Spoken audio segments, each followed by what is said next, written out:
신약성경 377쪽 베드로전서 1장 20절부터 25절까지 말씀을 제가 읽어드리도록 하겠습니다.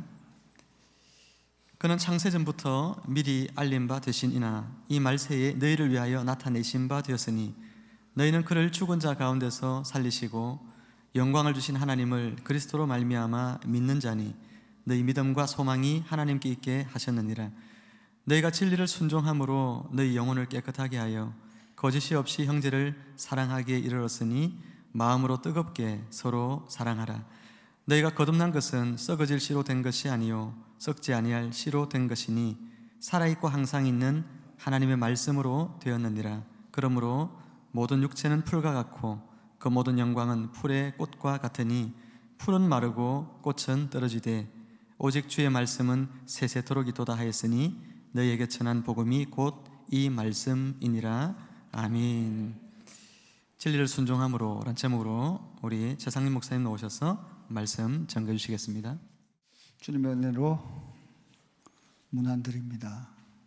성경 간증을 들으면서 다이어트는 저렇게 하면 되겠다. 정말 복음 다이어트가 대단하겠다. 선교지에 다니다 보면 우리가 얼마나 잘 사는지, 우리가 얼마나 부유하고 풍족한 국가가 되었는지 산 교육이 됩니다. 저는 한 20 몇 개국에 100 몇십 차례 선교 여행을 다니면서 하나님이 이 대한민국에 주신 축복, 특별히 복음으로 인하여 주신 이 놀라운 은혜를 너무너무 감사하고 있습니다. 이 놀라운 은혜를 우리가 많이 잊고 살죠. 60년대 태어나서 지금 21세기를 경험하고 있는 이 놀라운 변화의 속도, 대한민국의 이 성장 변화 속도는 복음이 아니고는 설명할 수 없는 기적입니다. 전 세계 어느 곳에도 유례를 찾아볼 수 없는, 원조를 받던 나라에서 원조를 주는 나라로 변한 유일한 나라, 대한민국의 이 견인 동력은 저는 단연코 복음 진리의 말씀이라고 믿습니다. 우리가 이 거룩한 복음의 은혜, 이 놀라운 선물을 전가해야 될 책임이 있고 의무가 있고 또한 우리의 권리이기도 합니다. 그러면서 오늘 우리 사도 베드로가 우리에게 전해주는 이 복음 진리의 말씀에 대해서 우리가 다시 한번 상고하면서 진리를 순종하는 것이 얼마나 중요한 것이고, 또한 이것을 통해서 내 자신이 누리는 복뿐만 아니라 우리의 자녀들과 우리 주변의 이웃들과 우리의 국가, 그리고 전 세계를 향한 복의 통로로서의 우리의 사명을 다시 한번 깊이 돌아볼 수 있는 시간이 되었으면 합니다. 12월 2일부터 4일까지 27명의 목회자들과 사역자들이 일본 나가사키를 중심으로 한 순교 성지라 불리우는 그 가톨릭에서는 이번에 오래전에 요한 바오로 2세가 방문을 하고 거기에 이제 성지로 그래 선포를 하고, 또 최근에 세계 문화유산으로 그곳이 등재가 되었습니다. 건물 이런 게 등재가 된 게 아니고 순교 역사가 등재가 되었습니다. 그러니까 사실은 건물은 없는 데가 많죠. 그냥 땅만 있고 여기에 목 베어 죽인 자리, 여기에 목을 베어서 묻은 자리, 이런 자리들입니다. 그걸 문화유산으로 등재를 했습니다. 여러분, 그 도쿠가와 이에야스의 아들 때에 기독교 금교령이 내려져서 무려 250년 동안 19세기 후반이 될 때까지 일본은 예수를 믿으면 사형이었습니다. 그리고 도쿠가와 이에야스 아들의 그 시대에 30만 명을 죽입니다. 교토 지역에서 끌고 가서 1000km가 넘는 도보로 걸어서 나가사키 지역에서 죽이는데 온천물에 담가서 죽이기도 하고, 온갖 그 소위 고문 처형법이 그때 발달이 되었습니다. 교토 지역에서 24명이 오다가 그 더 많은 숫자 배교하기도 하고, 중간에 군인 2명이 이들의 신앙을 보고 합류해서 나가사키 평화공원 옆에 거기에 26명이 이 십자가 처형을 당합니다. 창에 찔려서. 그들이 그 자리에 도착했을 때 10대 소년이 하나 있었습니다. 병사들 앞에 이 소년이 나갑니다. 두려움 뜨는 그 현장에서 그 지휘관에게, 사형을 집행하는 그 사람에게 그 10대 소년이 이렇게 말합니다. 제가 처형당할 자리가 어디입니까? 제가 있어야 될 자리가 어디입니까? 그 말에 나머지 25명이 믿음의 용기를 가지고 당당히 처형을 당했다는 이야기가 전해옵니다. 내가 있어야 할 자리가 어디입니까? 진리의 말씀이 우리를 붙들고 진리가 우리 속에 분명하면 그 어떤 상대적인 것에도 압도당하지 않습니다. 절대적 진리가, 생명이 우리를 붙들고 있으면 우리는 세상 어떤 것도 무섭지 않습니다. 이런 순교 역사를 가졌던 일본이 저와 여러분이 알다시피 봉화율이 0.25%밖에 안 됩니다. 1억 2,600만 가운데 30만 명 정도가 정통 기독교인입니다. 도대체 왜 그렇게도 많은 순교의 피가 뿌려진 일본이 복음의 꽃을 피우지 못했을까? 여러분 의문이 있지 않겠습니까? 그에 비해서 한국은 엄청난 교회가 성장을 했는데 일본은 교회를, 십자가를 찾아보기가 너무너무 힘듭니다. 250년 동안 핍박을 하는 동안 교인들이 숨어 들어갑니다. 잠복 그리스도인, 일본말로 가꾸레 키리스탄이라는 사람들이 생겨납니다. 불교 교인인 것처럼 위장해서 벽장 속의 하나님, 벽장 속에 그들이 하나님이라고, 예수님이라고 그림을 그리고 관음보살상을, 마리아상을 관음보살상으로 바꾸어서 모십니다. 성경이 없죠. 250년 동안 형식과 예배는 계속되는데 250년 후에 검교령이 풀리고 난 뒤에는 이들이 나오기도 하고 여전히 섬에서 살기도 하는데 그들 속에 남은 것은 이상한 종교가 남아 있습니다. 생명의 복음이 없으니까 형식적으로 막 이 구전으로 전해오다가 점점점 토착 종교, 우상, 혼합, 결국은 예수라고 하는데 예수님이 아닌, 하나님이라고 하는데 하나님이 아닌 것들로 일본의 전형적인 혼합 종교들이 되어버렸습니다. 제가 그 역사를 보면서 복음 진리를 붙드는 것이 얼마나 중요한 것인가. 그리고 일본이 개항이 되고 개국이 되고 메이지 유신이 일어나서 수많은 유럽의 문물과 미국의 문물이 들어와서 지금 근대화가 세계 이제 3위 국가가 되었습니다. 한때 2위였지만 그럼에도 여전히 그들은 성탄절을 하나의 비즈니스의 대상으로 삼고 크리스마스가 예수님이 탄생일을 아는 사람은 거의 없습니다. 우리보다 먼저 성탄 트리를 장식합니다. 왜? 장사하기 위해서. 백화점이 훨씬 한국보다 빠른 시점에 장식합니다. 우리보다 훨씬 화려합니다. 그러나 그곳에 예수는 없습니다. 그리고 신학교는 굉장히 자유주의 복음이 들어와서 큐슈 지역의 후쿠오카의 세이난, 한자로 말하면 서남, 사우스 웨스턴 신학교 대학이 있습니다. 서남대학, 세이난 대학이라 다이가쿠 대학이 있는데 여기에서 성경을 어떻게 가르치냐? 모세의 기적은 없다. 예수님은 부활하지 않았다. 모든 기적을 부인합니다. 자, 이거 기독교일까요? 이 신학이 정말 하나님을 예배하는 신학일까요? 자, 이런 곳에서 길러진 신학생들이 과연 건강한 교회를 세울 수 있을까요? 그렇게 생각하면 대한민국은 참 복받은 나라입니다. 자유주의 신학이 몰려 들어왔지만 그래도 교회는 진리 안에 굳게 서서 진보적인 교단이든 보수적인 교단이든 예수 그리스도의 신성을 부인하지 않습니다. 물론 일부 아주 극소수의 교단이 여전히 복음 진리와 약간 멀어져 있는 듯한 느낌이 들긴 하죠. 그러나 대놓고 신천지 같은 그런 교회는 없습니다. 오늘 성경은 이렇게 사도 베드로를 통해서 말씀합니다.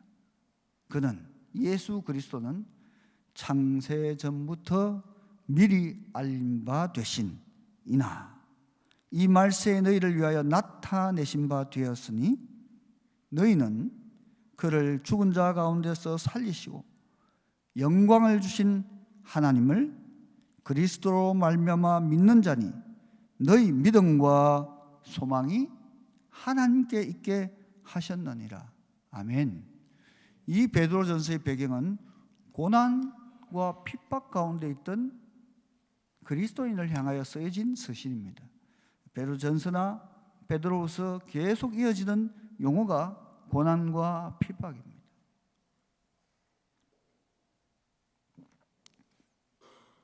험난한 세파를 뚫고 나아가는 세상 속에 전투하는 그리스도인으로서 우리가 세상을 이길 수 있는 소망은 어디에 있습니까? 우리가 세상을 이길 믿음은 이것이니 하나님을 믿는 믿음이니라. 믿음과 소망이 오직 하나님께 있다는 사실을 잊지 말아야 합니다. 상대적인 세상에서 이기는 비결은 절대적인 진리신 하나님, 그리고 그분의 아들이신 예수 그리스도, 그리고 그분을 진리 가운데로 우리를 인도하시는 성령 하나님의 역사 가운데 들어가는 길만이 우리의 승리가 보장되어 있습니다. 이것이 성경이 말하는 진리의 핵심입니다. 베드로는 이렇게 말합니다. 너희가 진리를 순종함으로. 성경에 진리라는 단어를 한번 찾아보신 적이 있습니까? 가장 많이 나와 등장하는 것이 요한복음에 진리라는 단어가 무려 19회가 나옵니다. 요한 서신에 요한 1세 7번, 요한 2세 4번, 요한 2서는 한 장이죠, 그죠? 4번이나 등장합니다. 요한 3서도 한 장입니다. 4번. 그러니까 베드로와 전도 짝이었던 이 요한은 끊임없이 진리신 하나님, 진리신 예수 그리스도를 선포하고 있습니다. 그래서 요한복음 1장 1절이 굉장히 중요합니다, 여러분. 신약의 창세기라 불리우는 요한복음 1장 1절을 한번 펼쳐보실까요? 베드로전서의 1장 20절에 창세 전부터 미리 알린 바 되신이라는 표현을 썼죠. 요한복음 1장 1절에 이렇게 말씀합니다. 태초에 말씀이 계시니라. 이 말씀이 하나님과 함께 계셨으니 이 말씀은 곧 하나님이시니라. 태초란 표현은 창세 전이란 표현하고 동일한 표현입니다.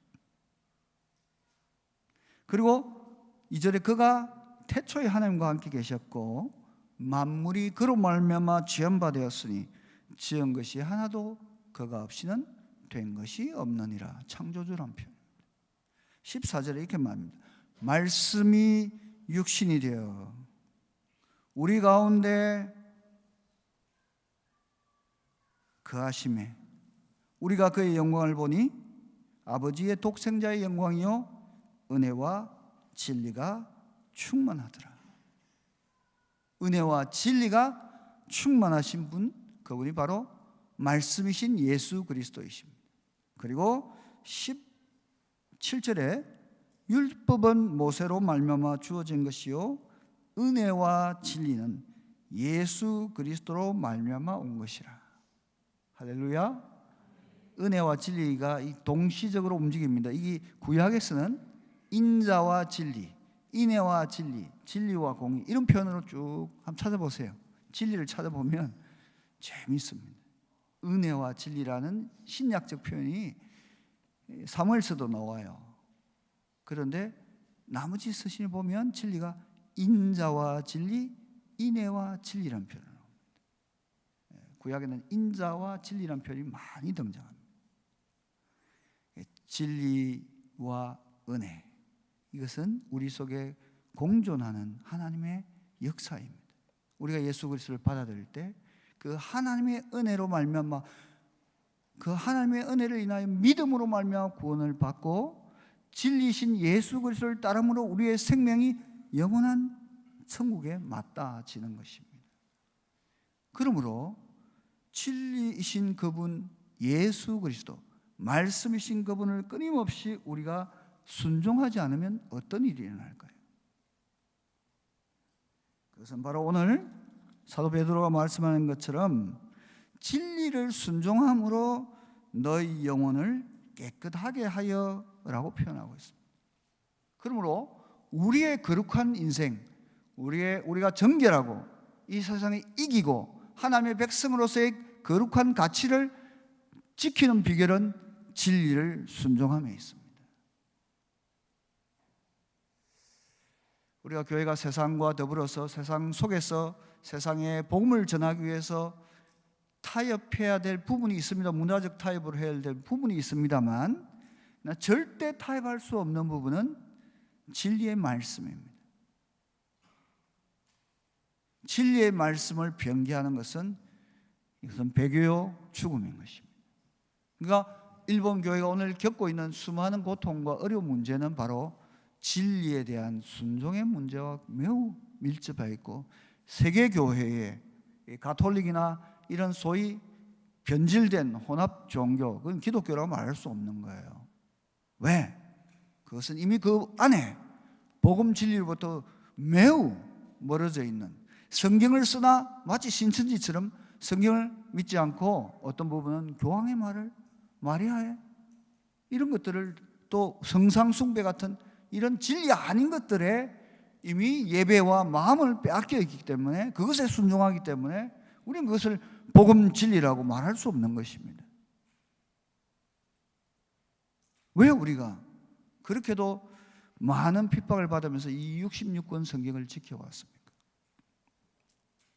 특이하게도 한국은 복음이 어떻게 전해진지 아십니까? 물론 선교사들에 의해서 전해졌습니다.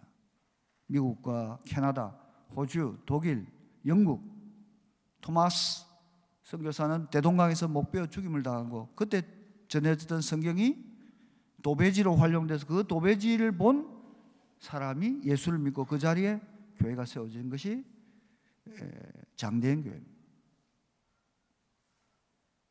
지금 그 자리는 김일성 우상이 서 있습니다.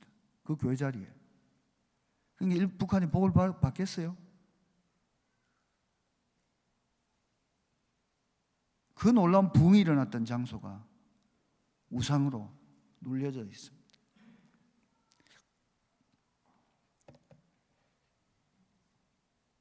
우리가 한국 교회가 끊임없이 번영한, 복된, 그리고 우리 다음 세대가 하나님의 복을 누리게 하는 비결은 먼 곳에 있지 않습니다.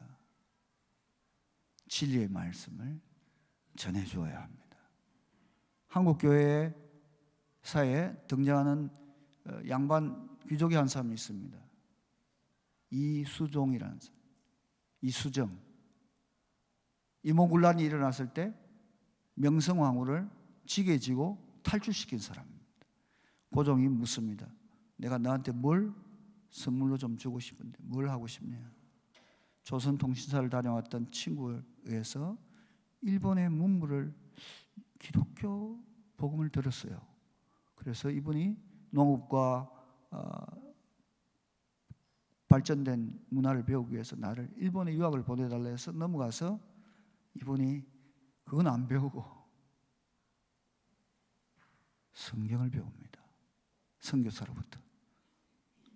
조선이 하늘의 복을 누리고 조선이 번영하는 길은 농업 기술이 아니라 하나님의 말씀을 들어야 하고 그리스도 예수를 주로 삼아야 된다. 그래서 번역한 성경이 마가복음입니다. 한문을 통해서 마가를 복음을 번역하고 미국 선교부에다가 우리 조선에 선교사를 보내주셔야 하고 탄원서를 보낸 사람이 이수정입니다.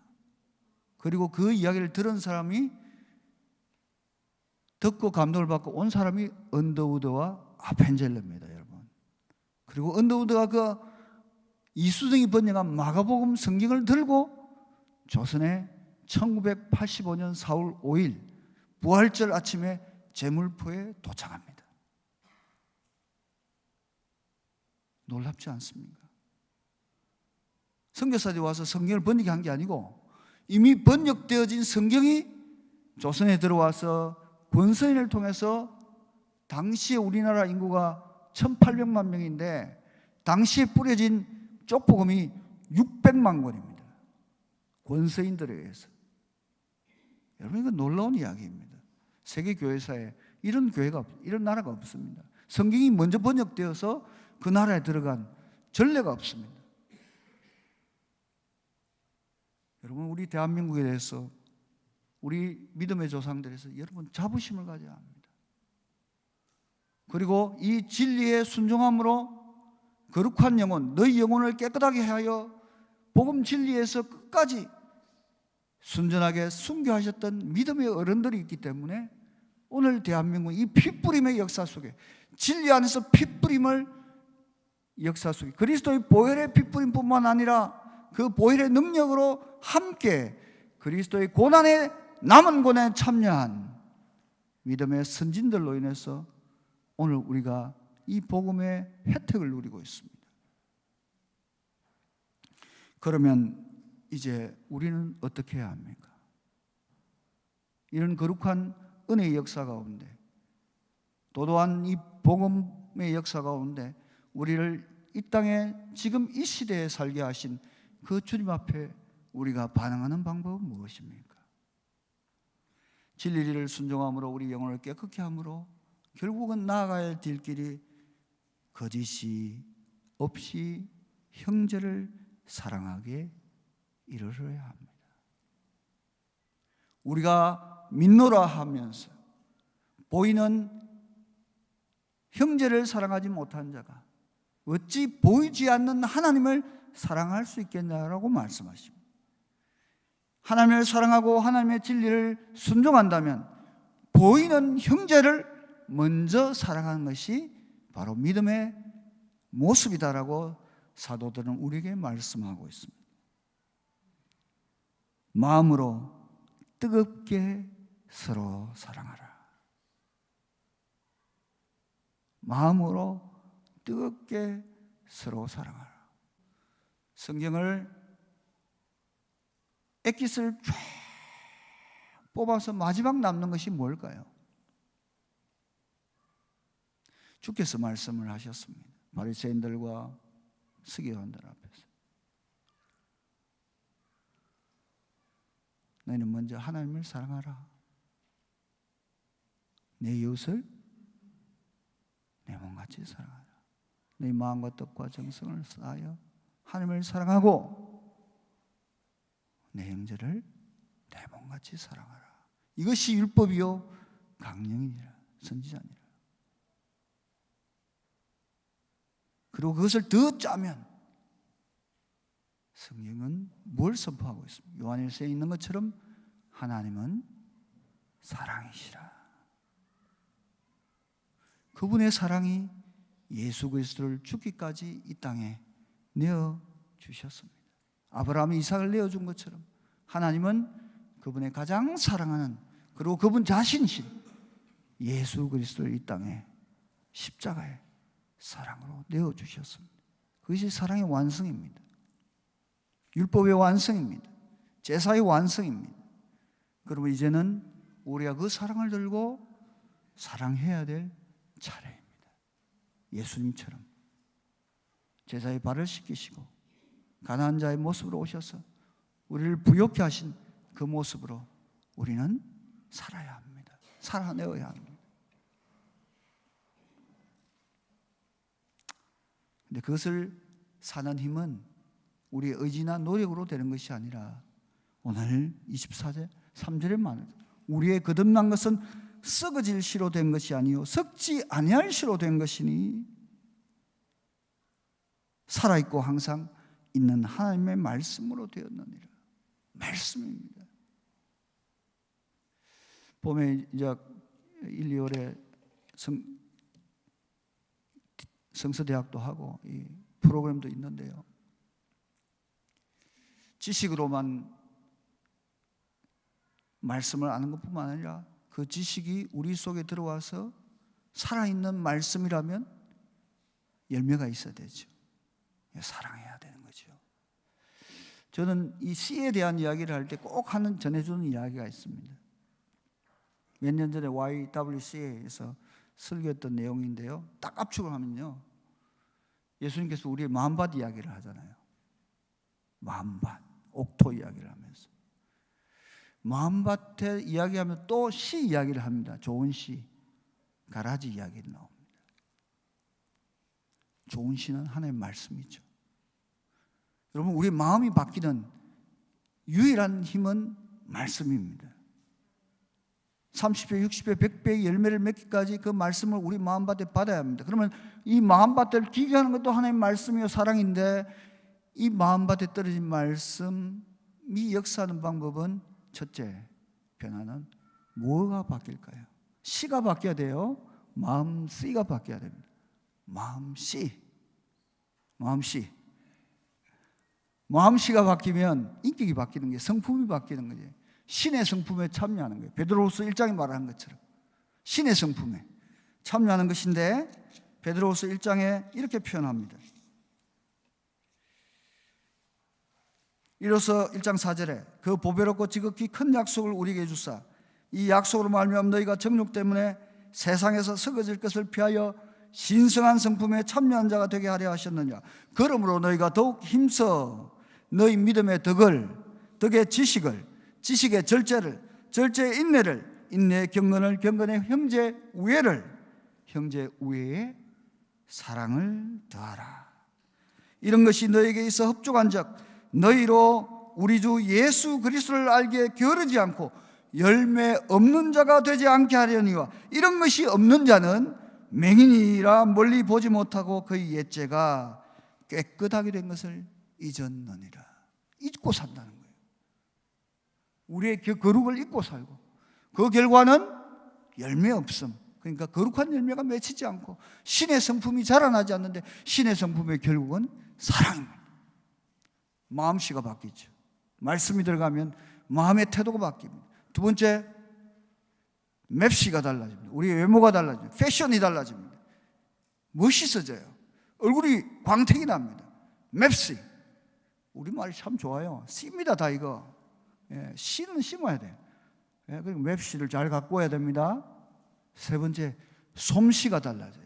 탤런트, 컴피턴스, 실력이 달라지는 거예요. 그리스도인은 실력이 있어야 합니다. 우리가 적어도 그리스도인이라면 하나님의 말씀 우리 속에 뿌려졌다면 우리의 학력도 달라져야 되고 경력도 달라져야 되고 노력도 달라져야 합니다. 실력이 달라져야 합니다. 왜요? 하나님을 더 잘 섬기고 이웃에게 사랑을 전하기 위해서는 우리가 더욱더 뛰어난 자가 되어야 됩니다. 네 번째 C가 뭘까요? C 한번 생각해 보세요. 우리말에 5개밖에 없어요. 아무리 조사해봐도 말씨가 바뀌죠. 거칠고 공격적이고 부정적인 말씨가 바뀌어야 합니다. 아직도 내 말씨가 상대하면 어떻게 우리 경상도 아닙니까? 경상도 사람들 이야기하면 다 싸운 줄 알아요.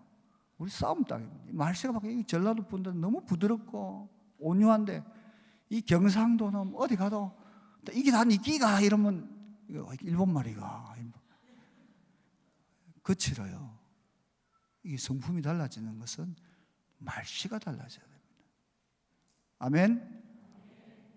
사랑하는 아내에게 하던 말이 바뀌어야 됩니다. 남편에게 대들던 말이 바뀌어야 됩니다.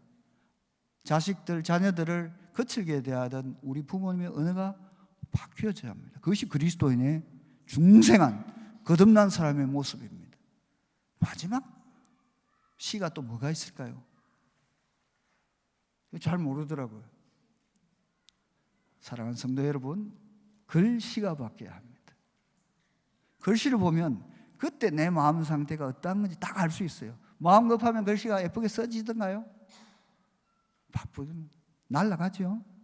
글씨는 마음의 표현입니다.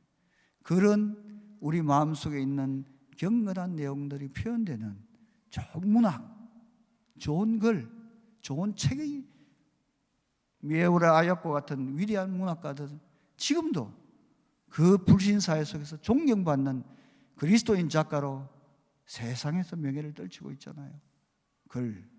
글씨가 바뀌었습니다. 이 성탄을 맞이하면서 우리가 바꾸어야 될 삶의 태도를, 여러분 내년에는 좀 이런 목표를 두고 매일매일 또 매주간 내가 바꾸어야 될 주의 진리의 말씀에 순종함으로 거룩에 이르고 형제를 사랑하고 신의 성품에 참여하고 하나님의 성품에 참여하는 이 구체적인 목표들을 말씀을 통해서 계획을 잡으시길 바랍니다. 여러분, 계획하지 않으면 결과는 없습니다. 계획하지 않으면 열매가 없습니다. 그러므로 거룩한 결단을 하십시오. 주님 오신 이 성탄을 맞이하면서 새롭게 거듭난 하나님의 사람으로 영원한 불변하는 이 하나님의 말씀의 씨를 받은 자로서 육체는 풀과 같고 그 모든 영광은 풀의 꽃과 같으니 풀은 마르고 꽃은 떨어진다는 이 진리의 말씀을 들으십시오. 썩어 없어질 것에 마음을 두지 아니고 썩지 아니하고 영원한 하늘의 생명에 하늘의 보화를 쌓을 것이 무엇인지 다시금 돌아보시기 바랍니다. 오직 주의 말씀은 세세토록 있도다 하였으니 너희에게 전한 복음이 곧 이 말씀이니라. 교회를 의식적으로 종교적으로 습관적으로 나오신 분이 있다면 성탄을 맞이하면서 낮은 대로 가난하게 십자가에 모든 것을 내어주셨던 그 주님을 생각하며 진리의 말씀을 붙들고 진리의 말씀 그 자체를 전가하셨던, 그리고 말씀 그 자체에 있었던 예수님을 먹고 마시는 성도들 되시길 바랍니다. 그리함으로 영원한 생명의 열매를 더 풍성히 맺으셔서 베트남에도 나누어 주시고 일본에도 나누어 주시고 중국에도 나누어 주시되 대한민국 안에 여러분의 집 곁에 와 있는 외국인 근로자와 외국인 유학생, 다문화 가정까지 돌볼 수 있는 넉넉한 그리스도의 사람들이 되시기를 축원합니다. 잠시 기도하겠습니다. 존귀하신 주님 감사합니다. 베트남 선교를 통하여 위대하신 하나님을 경험하고 돌아온 이 종들을 축복합니다. 이제 다시금 주님의 말씀으로 돌아가서 영혼의 생명으로 영원한 복음의 기쁜 소식을 더 강력하게 전할 수 있기 위하여 우리가 먼저 복음의 사람, 복음의 능력을 경험하고 그 사랑을 전가하고 그 사랑을 실천하는 복된 성탄을 맞이하게 해 주옵소서. 우리 광주 샘물교회 하나님의 말씀의 샘물이 흘러넘쳐서 강이 되고 바다가 되어 온 열방을 적시는 위대한 하늘의 비전을 붙들고 나아가게 하셔서 생명수를 전하는 복음의 전사들, 복음의 전도자들이 다 되게 하여 주옵소서. 예수님의 이름으로 기도하옵나이다. 아멘.